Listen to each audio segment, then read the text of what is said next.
Now let me share my favorite videos that I published over 2021. This will be a good recap if you don't care about any of the other videos that I've made. If you just want 6 videos to watch to encapsulate the entirety of last year, these are the 6 to watch. Okay, first up on Podcastage, the Neumann U67 review. It has to be that. That is a mic, that's a once-in-a-lifetime purchase. That is something I will never be able to do again, which is why I did it. I had a really amazing couple of months, and I decided I'm never going to earn this much money again.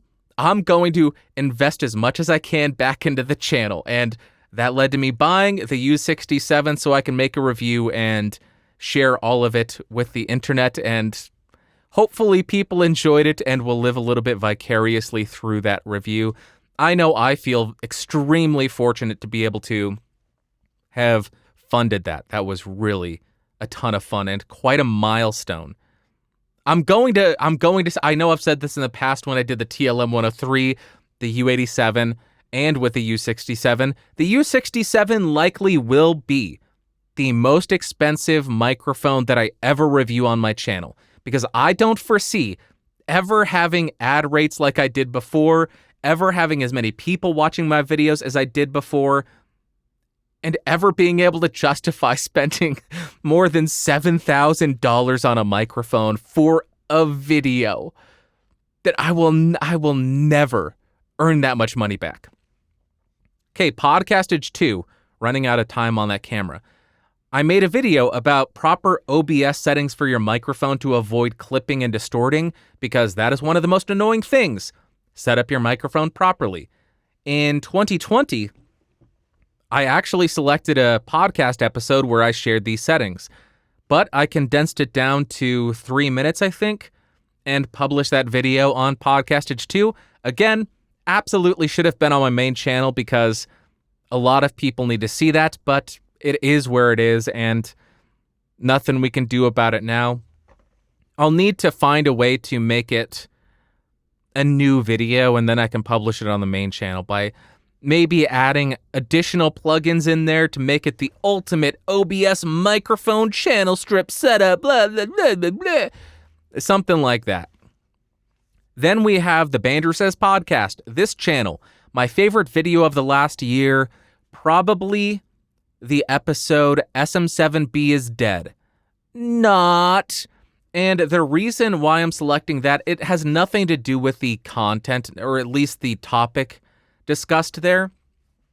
It has to do with the type of content it is, where it's not confrontational, but it's disagreeing with somebody and sharing that with that individual.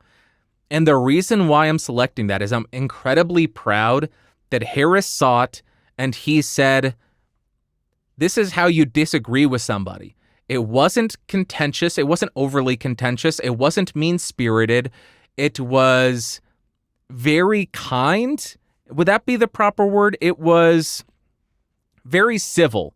It was a civil way of disagreeing. And in a social media environment where it's very rare to come across any kind of civil disagreements, I'm proud that I was able to publish something where the person I was disagreeing with was able to watch it and say, okay, they disagree with me. They disagreed with me in a very nice way. Think what you like. And I think the world needs a little bit more of that. So I'm proud that I could have added a little bit to that idea.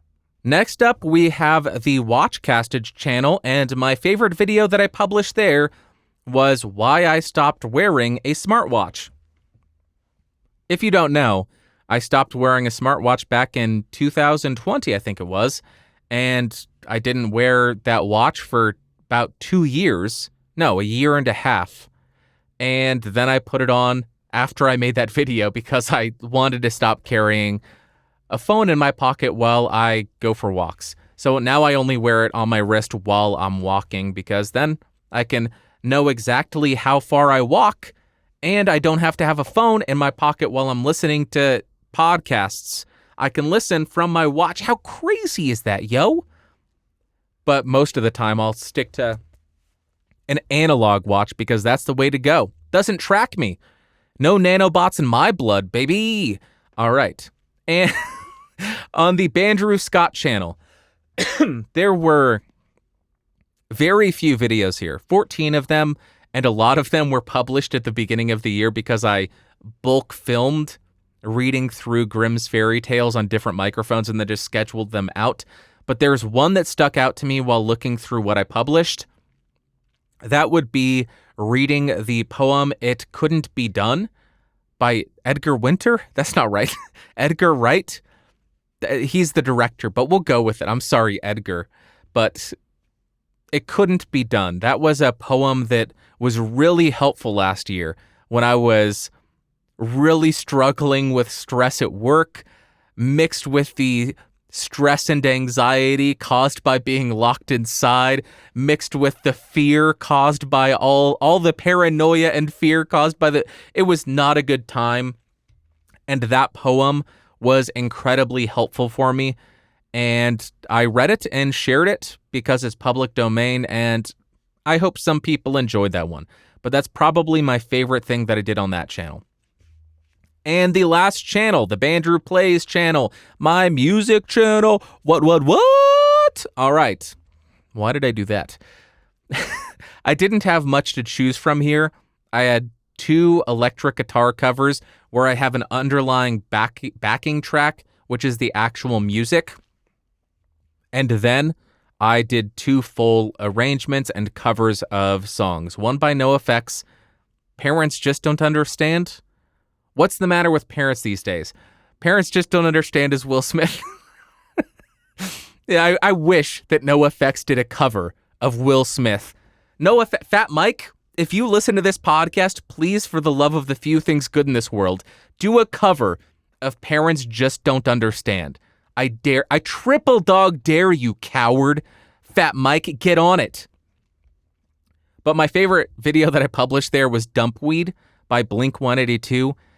Blink-182 was far too influential on me when I was growing up. I love that band so much. Enema of the State, I believe, is a nearly perfect album. As far as writing, as far as arrangement, as far as production, everything on it is so gosh darn good. One of my all-time favorites. And Dumpweed. I was testing out the Neumann TLM49. It's just acoustic and vocals, and that song translates extremely well to the acoustic guitar. I really enjoyed playing that one. That's what I picked. Okay, if you want to watch any of those, I'll link them in the episode notes, and if you're watching on YouTube, I'll put a couple of them in the cards because you can only put 5 cards in a video.